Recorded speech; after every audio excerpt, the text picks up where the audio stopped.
Hello everyone, welcome to online study point.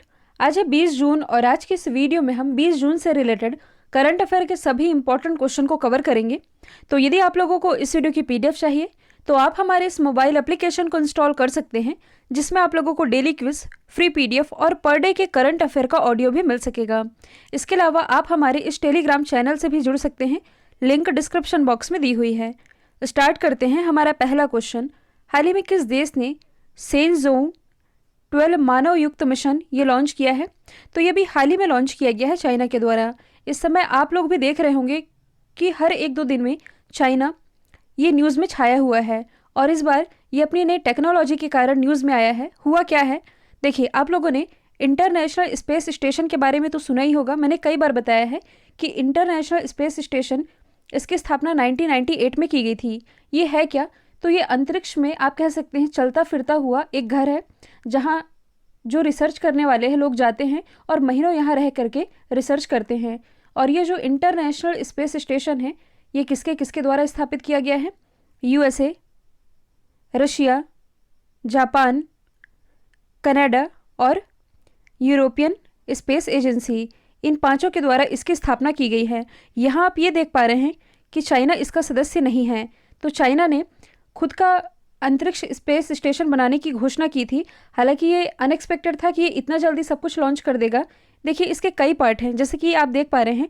अभी मैं जिसके बारे में बता रही हूँ ये है सेंजोउ। इसका एक पार्ट गया है और इस पहले पार्ट में इसने 3 मानव को बैठा करके भी लॉन्च कर दिया है।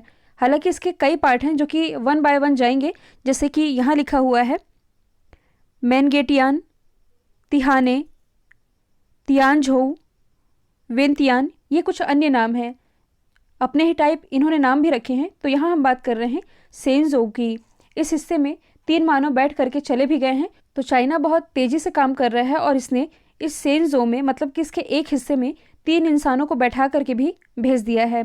यदि आप लोगों को याद होगा तो मैंने बताया था कि ये जो इंटरनेशनल स्पेस स्टेशन है, स्थापना तो मैंने बता ही दी है, 1998 में हुई थी और रशिया इसका मेंबर है, जिसकी सदस्यता 2025 में समाप्त होने वाली है।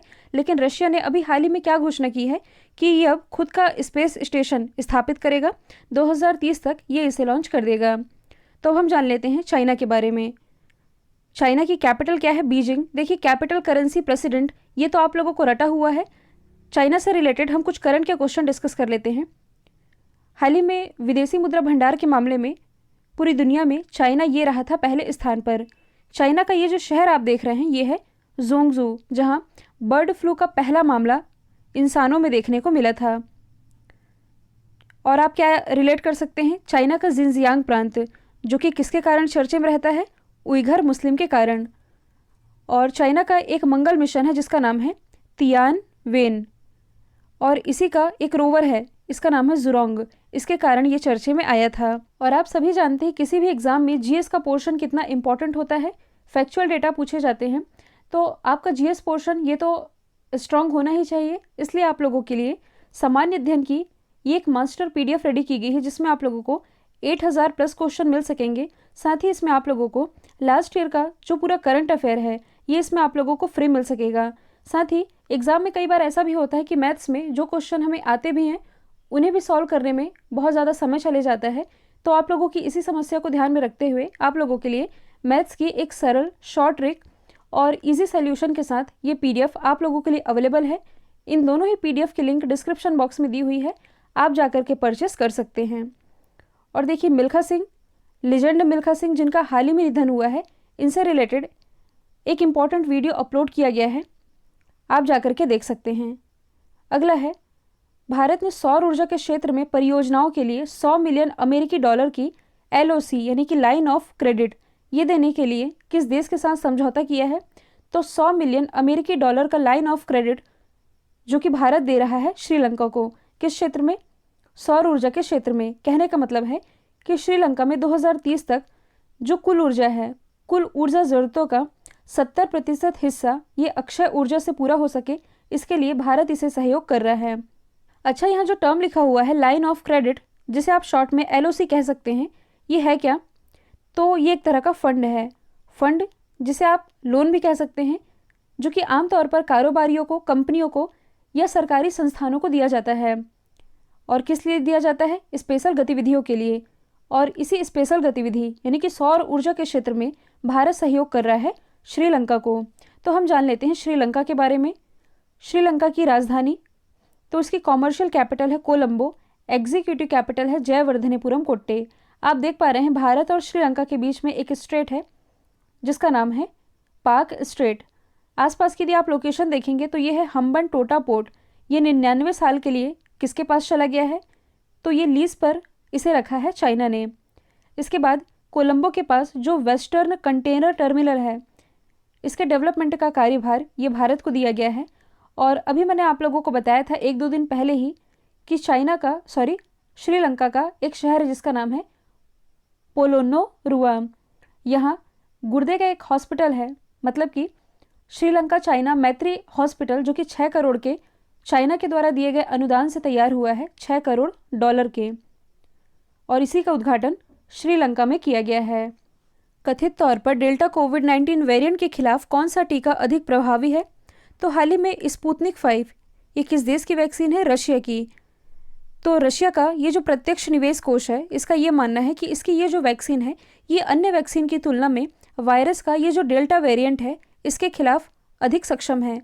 यदि आप लोगों को याद होगा तो हाल ही में जो वर्ल्ड हेल्थ ऑर्गेनाइजेशन है, इसके द्वारा कोरोना के पहले वेरिएंट का क्या नाम रखा गया है? कप्पा।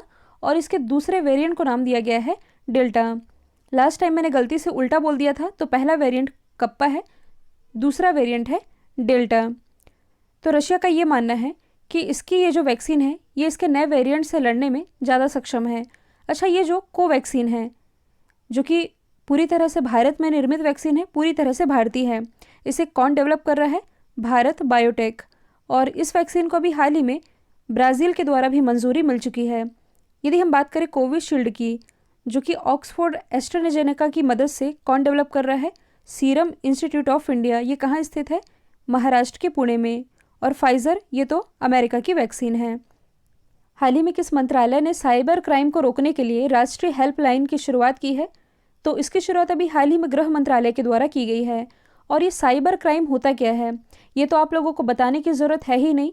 आजकल के समय में ये समस्या काफ़ी बनी हुई है साइबर क्राइम की, बहुत ज़्यादा मात्रा में लोग इसके शिकार हो रहे हैं। तो ऐसे मुद्दों से निपटने के लिए एक हेल्पलाइन नंबर है, आप चाहें तो इसका स्क्रीनशॉट ले सकते हैं, 155260। इस हेल्पलाइन नंबर में जा करके शिकायत दर्ज किया जा सकता है और इसके खिलाफ एक्शन भी लिया जाएगा। इसी की शुरुआत की गई है गृह मंत्रालय के द्वारा। प्रेजेंट टाइम में गृह मंत्री कौन है? तो ये है अमित शाह। अच्छा, अमित शाह की कॉन्स्टिट्यूंसी क्या है, यानी कि निर्वाचन क्षेत्र? तो इनका निर्वाचन क्षेत्र है गुजरात का गांधीनगर। गांधीनगर जो कि केरोसिन मुक्त भारत का पहला जिला है, जबकि केरोसिन मुक्त भारत का पहला शहर यदि पूछा जाए तो ये है चंडीगढ़।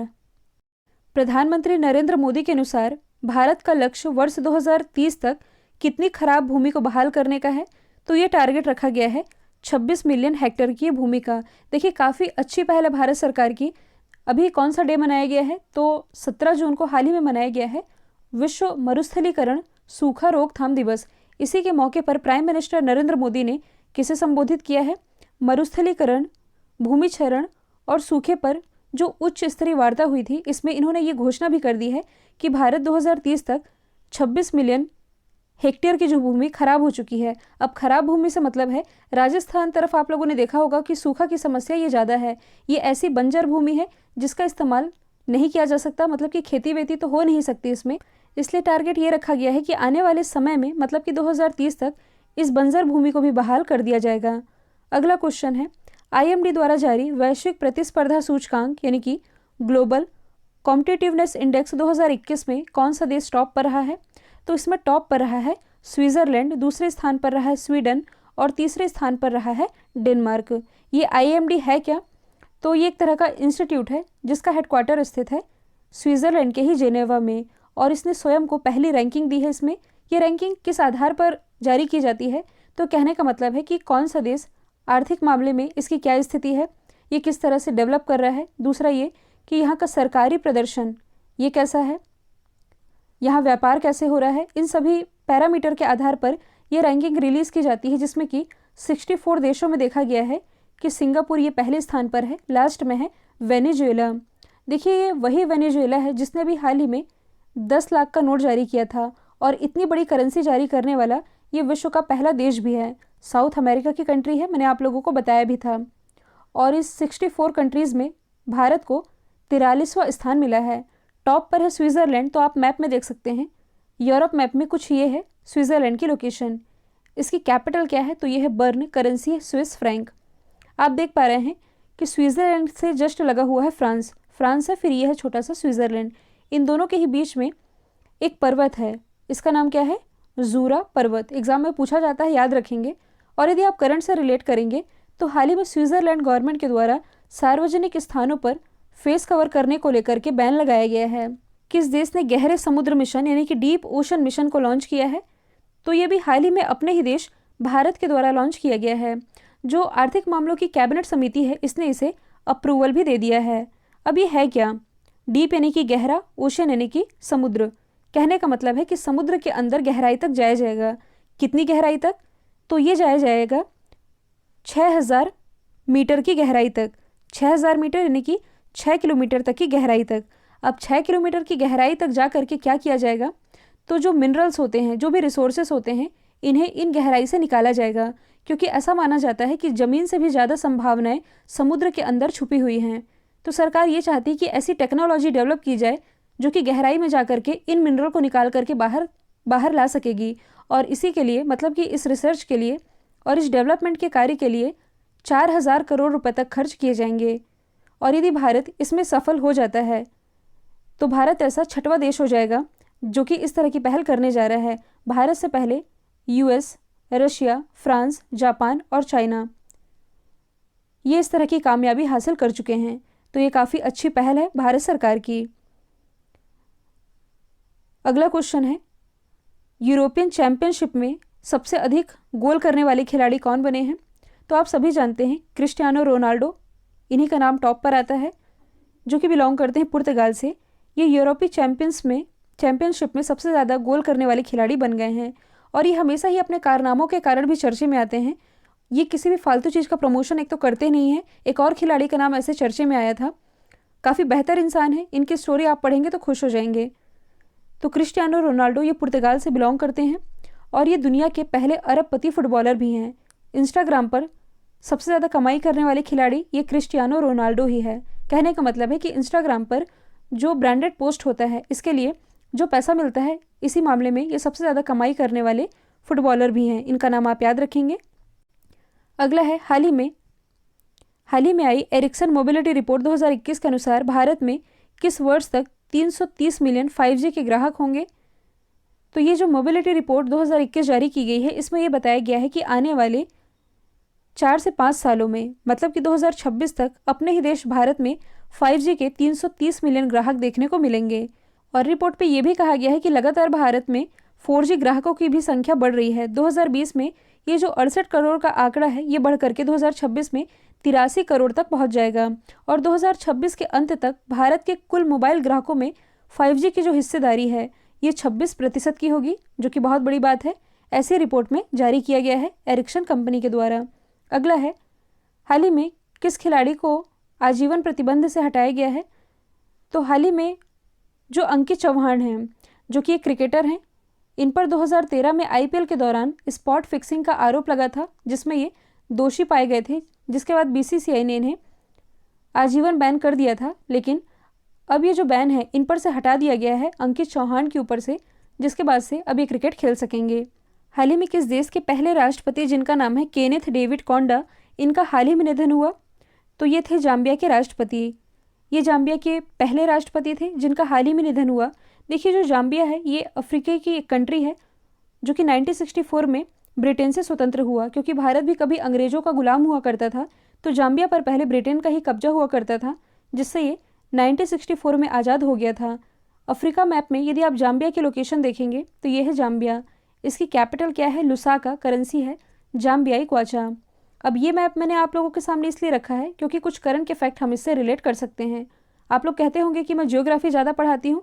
देखिए, भले ज्योग्राफी पढ़ाती हूँ, लेकिन वो भी तो करंट से ही रिलेटेड होता है। कुछ ना कुछ करंट की चीज़ें उसमें छुपी हुई होती हैं। जैसे कि हम साउथ अफ्रीका की बात करें तो ये कैसे करंट से रिलेटेड है। साउथ अफ्रीका से जो शेर हैं ये भारत लाए जाने हैं और ये मध्य प्रदेश के श्योपुर में जो कूनो नेशनल पार्क है यहाँ इसे बसाया जाएगा। बोत्सवाना ये क्यों चर्चे में आया था? कल ही मैंने आप लोगों को बताया था कि दुनिया का तीसरा सबसे बड़ा हीरा ये इसी बोत्सवाना में पाया गया है। ये जो आप देख रहे हैं ये है तंजानिया।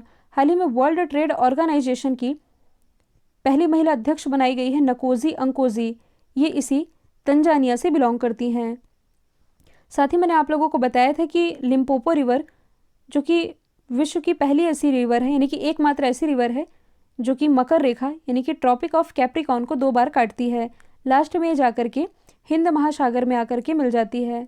अगला है, हाल ही में भारत सरकार के द्वारा भारत के वर्ल्ड ट्रेड ऑर्गेनाइजेशन मिशन के लिए निदेशक के रूप में किसे नियुक्त किया गया है? तो ये नियुक्त किए गए हैं आशीष चांदोरकर। वर्ल्ड ट्रेड ऑर्गेनाइजेशन के बारे में अभी मैंने बताया है, ज़्यादा इसे आप नहीं भी याद रखेंगे तो चलेगा, बस इतना याद रखेंगे कि हाल ही में इसकी पहली महिला अध्यक्ष बनाई गई है नकोजी अंकोजी, तंजानिया से बिलोंग करती हैं और इसके अध्यक्ष बनने वाली ये पहली अफ्रीकी व्यक्ति भी बनी हैं। कल जो मैंने आप लोगों से सवाल पूछा था इसका राइट आंसर था वीनू माकन। अब आप लोगों के लिए आज का सवाल है, माइक्रोसॉफ्ट के नए अध्यक्ष कौन बने हैं? इसका जो भी आंसर है कमेंट बॉक्स में बताइएगा। वीडियो यदि पसंद आया है तो लाइक कीजिए, शेयर कीजिए और चैनल को सब्सक्राइब करना बिल्कुल मत भूलिएगा। आज के लिए इतना ही। Thank you so much.